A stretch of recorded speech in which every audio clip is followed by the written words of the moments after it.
família, tudo bem com vocês? Pra quem não me conhece, eu sou a Bia Pavalini e está começando mais um vídeo aqui do nosso canal. E hoje com uma convidada super especial. Sou Camila Carvalho, sou psicóloga clínica recém-formada pela Universidade Paulista Unip. E hoje, galera, estaremos tirando algumas dúvidas de vocês sobre depressão infantil e na adolescência. Fiquem ligados! Primeiramente, vamos começar com o tema. O que é a depressão? A depressão, assim, em geral, que ainda muitas pessoas têm dúvidas, tem esse tal de preconceito. Bom, primeiramente, hoje a gente ouve falar muito sobre depressão e a gente tem que tomar muito cuidado para não banalizar a doença e nem reduzir a pessoa que passa por ela somente a doença. Muitas vezes, quando a gente tem alguém depressivo no nosso meio, seja familiar, amigável ou de qualquer relação, a gente passa a olhar para essa pessoa apenas como uma pessoa depressiva. Como aquela pessoa coitadinha. Exatamente, ela se torna a depressão em si. E algumas vezes a pessoa ela não é depressiva, ela está depressiva. Sim. É uma condição de estado que ela vem vivenciando. Exatamente.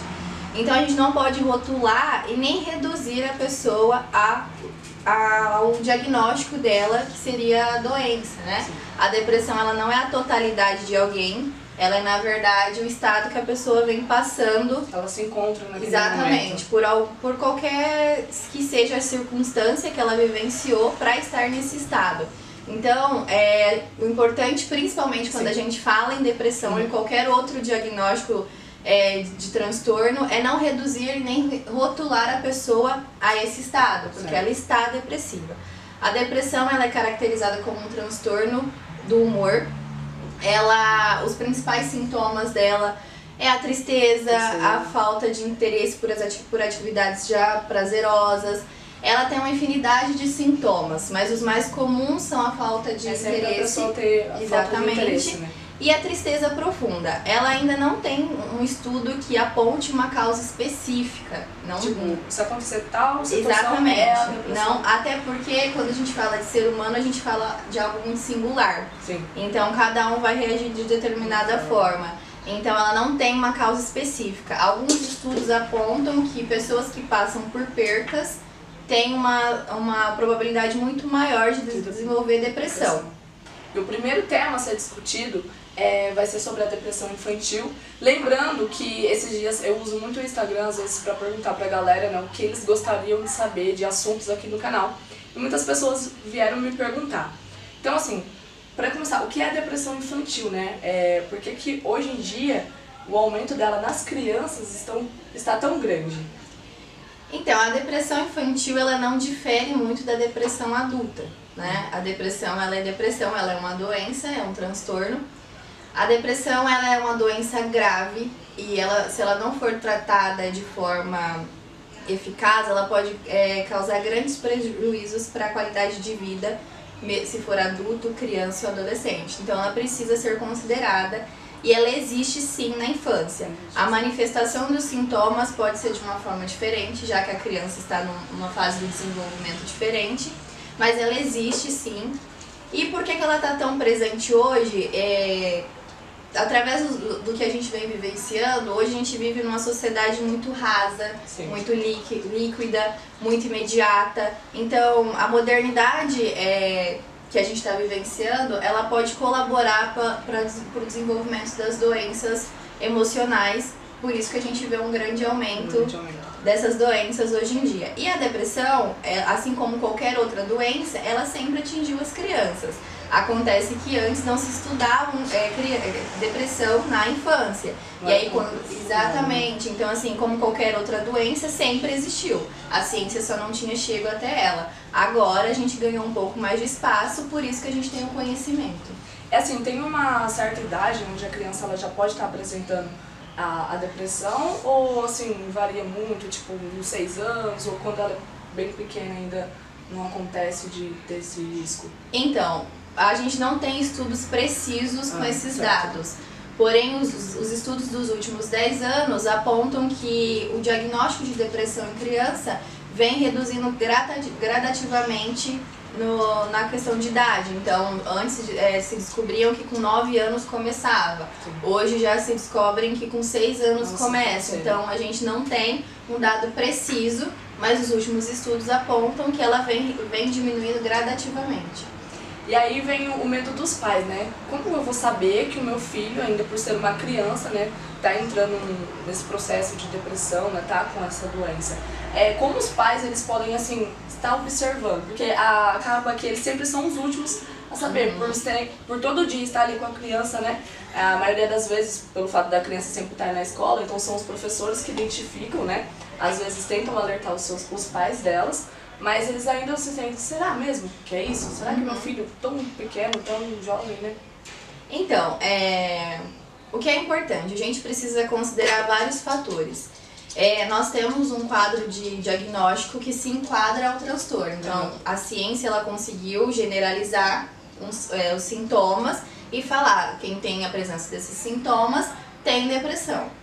Porém, a ciência ela não consegue atingir a singularidade de cada ser humano, de cada criança. Então, é importante a gente observar alguns fatores. Existem comportamentos normais e saudáveis em determinadas fases do desenvolvimento da criança. Além disso, a gente tem que considerar os fatores ambientais, culturais, sociais, um conjunto, exatamente, a família. Então, assim, eu tenho sintomas. Só que aí, por exemplo, um dos sintomas dos quadros diagnósticos é a agressividade. Mas, por exemplo, numa criança de 3 anos, a agressividade ela é considerada comum, porque ela ainda não consegue externalizar de forma concreta aquilo que ela sente. Então, ela acaba transparecendo uma agressividade maior. Numa criança de 9 anos, a agressividade já não deveria ser tão comum, porque com 9 anos ela já tem um senso crítico desenvolvido. Sim. E ela já consegue manejar os comportamentos agressivos. Mas isso também varia muito de criança para criança. A gente nunca pode esquecer da singularidade de cada um. Então, o que é importante os pais observarem? Os comportamentos dos filhos. Quando ele começa a se comportar de uma forma muito atípica, bom, ele nunca foi uma criança tão chorona, agora ele chora demais, de repente. Então, assim, o mais importante é você conhecer o seu filho, em primeiro lugar, você analisar o ambiente que ele está inserido. Sim. E às vezes até mesmo através da alimentação, né? A criança também pode se manifestar. Muito de comer doce, do nada começou a comer Sim, ela tem a perda do apetite, isso, ou aumento, então assim... O que é mais importante? Perceber as mudanças comportamentais. O meu filho não era assim e se tornou assim. E nunca pensar logo que é mãe, né? Sim, é importante. A criança, ela sempre se comunica. Ela vai comunicar da forma dela, sim, com a forma de criança. Então, assim, a mãe, ela tem uma comunicação. O que a criança está querendo me dizer, né? É claro que na hora da manhã não se tem muita paciência, sim, mas é importante tentar o máximo. Então, o que a gente orienta aos pais? Perceber as mudanças comportamentais. Qualquer tipo de mudança pode ser um sinal. O que é importante? Por exemplo, alguns sintomas são característicos da depressão. Igual eu disse, a gente usa como os critérios diagnósticos para poder fornecer um melhor plano de tratamento. Sim. Quais são eles? A irritabilidade, o choro excessivo, tristeza, alteração de sono. Uma coisa muito importante, um critério muito importante é o rendimento escolar. Cai muito o rendimento escolar. É um dos principais, eu acho que é um dos fatos que mais prejudica, né, sim, a criança na escola. E aí tem também a alteração da alimentação. Em adolescentes eles têm um comportamento mais antissocial, eles se afastam, né? Também tem a questão da higiene pessoal, também tem uma diminuição. Então, assim, e a criança, ela não consegue externalizar suas emoções, porque ela não consegue identificar. Então, dependendo da fase do desenvolvimento, ela não vai nem saber dizer quando ela está triste. Então, às vezes, elas também manifestam os comportamentos de forma mais orgânica, porque é muito mais fácil dizer algo concreto do que abstrato. Então, para a criança, é muito mais fácil ela externalizar algo orgânico, que é concreto, do que emocional, que é abstrato. Então, às vezes, ela reclama muito de dor na cabeça, dor na barriga. É sempre importante averiguar essa dor, né? Então, é sempre importante. Às vezes os pais pensam, dá um remedinho que vai passar. Então, assim, levar ao médico. Se não é nada fisiológico, biológico, dá uma atenção diferenciada. Porque às vezes eles não conseguem identificar a tristeza. Sim. Aí eles acabam falando, estou com dor de cabeça. Porque é muito mais fácil, como eu disse, o concreto do que o abstrato. Principalmente em algumas fases do desenvolvimento. Por exemplo, crianças de 3 a 4, 5 anos, elas ainda não desenvolveram o abstrato. Sim. Elas ainda estão naquilo muito concreto. A irritabilidade, a agressividade, ela é muito presente. As crianças com depressão, elas se comportam de forma agressiva. Mas, igual eu disse, a gente tem que considerar a singularidade de cada um. Eu preciso olhar para essa criança como um todo. Como a família a qual ela está inserida, como que essa família lida com isso, se ela está vivenciando algum episódio na vida que está fazendo ela ter esses sintomas. Sim. Então, assim, o que a gente orienta aos pais? Observar, ficar atento a qualquer mudança de comportamento. E quando você percebe que seu filho está tendo uma mudança de comportamento, procurar uma ajuda profissional, uma orientação profissional, para saber se o que ele está passando é algo comum da fase do desenvolvimento e como lidar com isso. Porque às vezes as pessoas falam, tudo é depressão, tudo é depressão. Será que o que o meu filho, só porque ele está um pouco triste, é depressão? Às vezes não é isso. Não, exatamente. Só que, como isso está sendo muito agravante, é bom sempre se preocupar, ficar atento. Muito importante. Por isso que a gente sempre orienta a buscar uma ajuda profissional, uma orientação. Isso é normal da fase do desenvolvimento? Isso é normal pelo meio que ele está inserido? Sim. Ou isso já se tornou um transtorno, uma doença? Então, o que a gente orienta é ver as mudanças comportamentais e procurar uma orientação profissional. E esse trabalho, assim, com as crianças, tipo, em escola ou em clínicas, eles funciona como? A psicologia, né, eu vou falar do tratamento na psicoterapia. A psicologia, ela tem uma gama de referenciais teóricos. Sim. Cada referencial teórico olha para o homem de uma maneira. Sim. Então, cada referencial teórico tem sua metodologia de trabalho. Eu trabalho com a cognitiva comportamental. Como que a gente trabalha em casos de crianças depressivas ou adolescentes? Adolescentes, ele é um pouco diferente, mas está no mesmo plano de tratamento. Primeiro a gente busca ativação comportamental. O que seria ativação comportamental? Inserir essa criança ou esse adolescente em atividades prazerosas. Sim. Primeiro, principalmente atividades as quais eles têm potencialidades para desenvolver. Aquilo que chama mais atenção. Mais atenção, aquilo que dá prazer, aquilo que pode aumentar a autoestima, aquilo que pode fazer com que ele reconheça que ele tem potencialidades e que ele é bom. Por quê? A depressão, no meu referencial teórico, ela tem a vertente de que eu penso negativo sobre o outro e sobre o futuro. Então, tudo que eu olho está negativo. Uhum. E aí, se eu começo a ativar o meu comportamento para coisas positivas, eu já começo a mudar o meu olhar. Nossa, pode dar certo. Exatamente. Então, os primeiros passos que a gente dá no tratamento é a ativação comportamental, que é inserir essa criança numa atividade prazerosa. A participação da família, da escola é extremamente importante.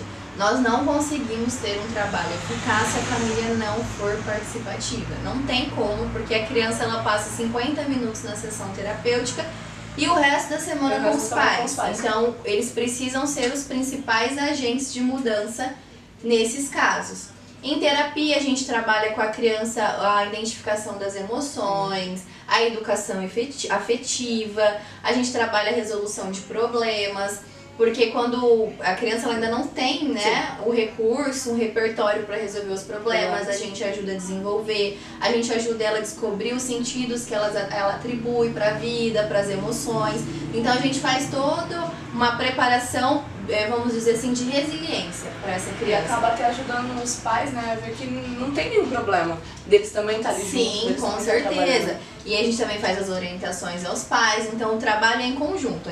A psicóloga, quando ela trabalha com uma criança, ela visita a escola, muitas vezes os pais frequentam, muitas vezes não. Sempre eles frequentam.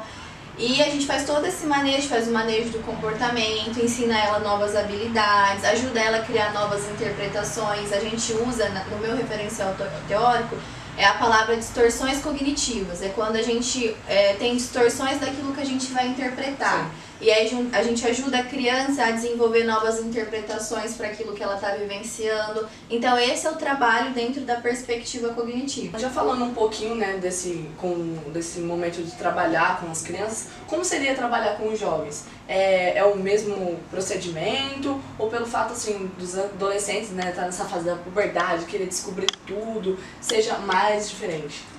É diferente porque a gente, como eu disse, cada paciente é um jeito de trabalhar. Se reage, né? A criança, por exemplo, a gente vai usar a linguagem dela, o lúdico, o brincar, que é assim que ela se manifesta. Então essa é a forma de se expressar dela. Então a gente usaria esse tipo de procedimento. O adolescente, ele já tem uma outra forma de se expressar.